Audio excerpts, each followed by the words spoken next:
Look at this landscape painting. It seems entirely normal. Trees here, a house there, rolling hills in the background. But if we rotate it 90 degrees, we see that every single brushstroke was rigidly dictated by a hidden structure, a human face. Pierre Hadot argued that modern scholars make an identical perceptual error when they read the surviving texts of classical philosophy. We often misdiagnose these works as collections of disjointed aphorisms, logical gaps, or the spontaneous, emotional diaries of anxious men. Hadot's central thesis suggests we are looking at a landscape while missing the face. We project our modern literary genres onto minds that functioned according to an entirely different logic. Philosophers in antiquity prioritized the methodological direction and transformation of the soul over the creation of theoretical maps of the universe. They engaged in psychagogy, a system of spiritual exercises designed to reshape the practitioner's entire way of being. Recognizing these texts as codified manuals for that transformation changes the reading experience from observing arbitrary noise to analyzing structural data. In the 1st century BC, the permanent philosophical institutions of Athens were destroyed, forcing the major schools to scatter across the Mediterranean. Severed from the oral traditions of their founders, the practice of philosophy shifted toward textual exegesis. The original Socratic ideal had relied on the living word, active dialectical combat designed to corner a student and force an immediate mental shift. Practitioners utilized hypomnemata, personal day-to-day notes, to serve as a written echo of that lost oral tradition.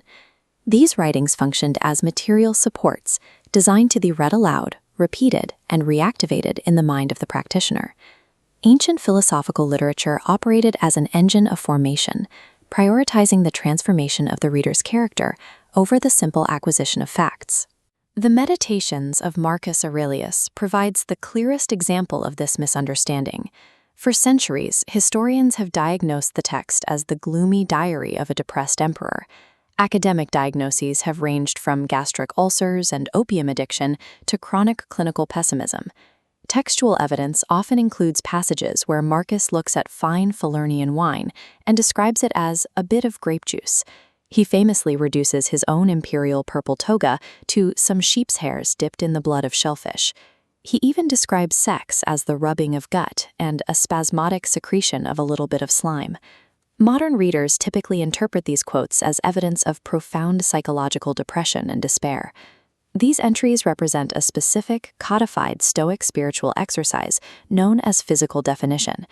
The mechanic of the exercise involves stripping away all human bias and conventional value from an object to view it strictly as physical matter. Marcus utilized these descriptions as a calculated algorithm to neutralize irrational desires and generate total cosmic indifference. When the first printed edition of the Meditations was published in 1559, the editor treated the manuscript as a collection of disjointed fragments.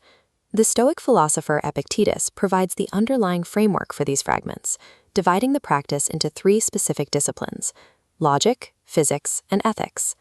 The discipline of assent, or logic, governs monitoring thoughts and modifying judgments. The discipline of desire, or physics, dictates one's attitude toward universal nature. The discipline of action, or ethics, governs the mutual duty uniting rational beings. Every aphorism in the Meditations maps to this triad. The work functions as a rigorous daily self-programming matrix.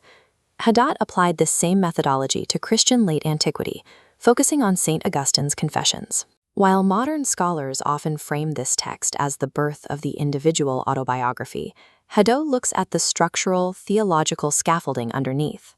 In Book 2, Augustine recounts stealing pears from a neighbor's tree, a scene frequently interpreted as an intimate psychological confession of adolescent rebellion.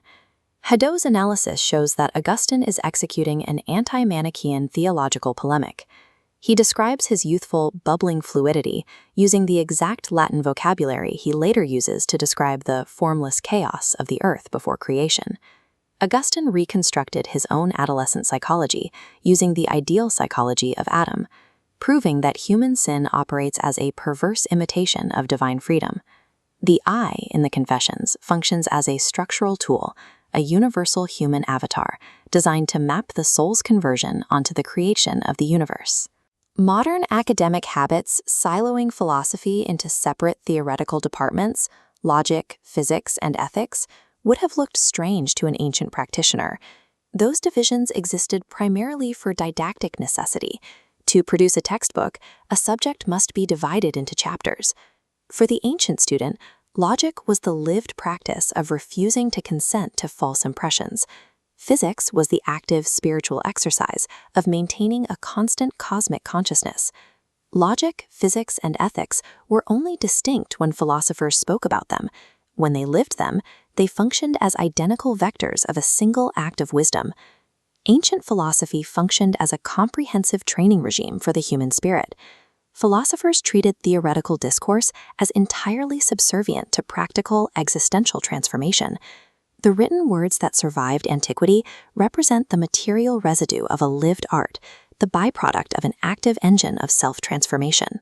Understanding antiquity requires reading these texts as rigorous tools for living, shifting focus away from the historical reconstruction of thought toward the mechanics of existence.